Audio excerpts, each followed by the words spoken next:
And for more insight on this, we're now being joined by Director of the Ukrainian Institute of Politics, Ruslan Bornik. Thank you so much for joining us, sir. Let's start with the talks between the United States President and Russian President. What is your assessment?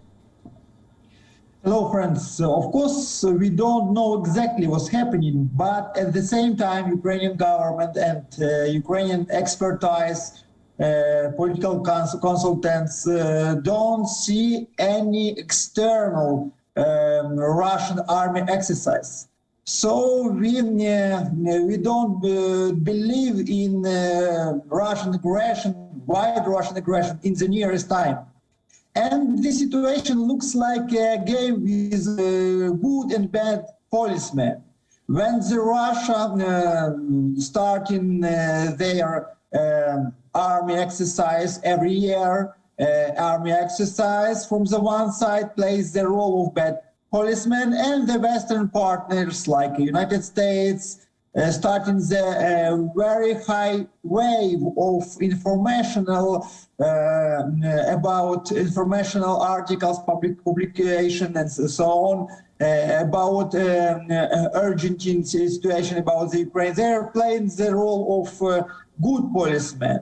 It looks like both sides try to push Ukraine to make an agreement on Donbass case, to fulfill the Minsk agreement, so-called, or to push Ukraine to fulfill any unofficial agreements between the United States and Russia. Right. Also, it should be like a panic, just a panic, because the United States has the situation in Afghanistan 1 year, half a year before, and now they are very scary to repeat this situation in Ukraine, and they trying to do something before. Right. Also, as you know, that this is in the backdrop of the United States also issuing a warning that an attack is imminent any time now. Ukrainian Prime Minister has urged calm among people, asking them not to panic. How do you see these warnings by the West? It's the best question, and it's difficult to answer for it.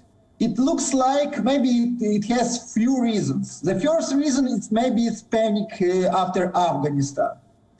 The second reason maybe it's a game with Russia. They are just trying to scare Ukrainian government and to push Ukrainian government to fulfill agreements between Russia and West, or Minsk agreement, so on. And the third one is should be just an internal political game inside of United States, because it's game Russian aggression, so-called Russian aggression on Ukraine. It's moving the focus of society mind to this topic, from the economical problem, COVID problem, and many other inside of United States political situation. Right. Also now, if these warnings are to be believed, what plans are in place by Ukraine to counter an offensive? As you know, the West has said that Russian offensive could happen any time before the 20th of February. Of course, Ukraine has planned. We are very fast trying to develop our army, our defense force. We starting to special project with territorial defense.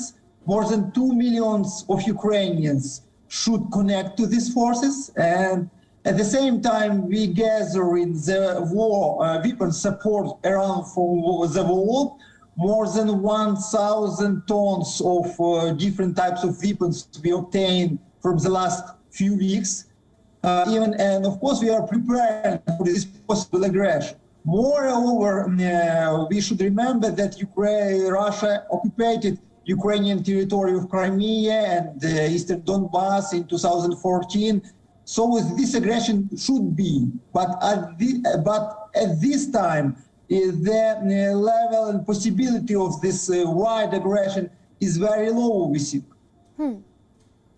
Right, and also just to understand this better, what is the sentiment on ground? What are the people of Ukraine thinking about warnings of by the West of Russian invasion?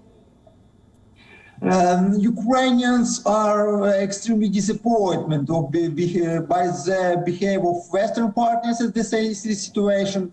and of course, they are in scary of Russian aggression. But at the same time, we have war more than 7 years, and Ukrainian society is still deprived by this war, and it's nothing new for us. And this new situation will not lead our society to the deep panic. We are just continue our ordinary life.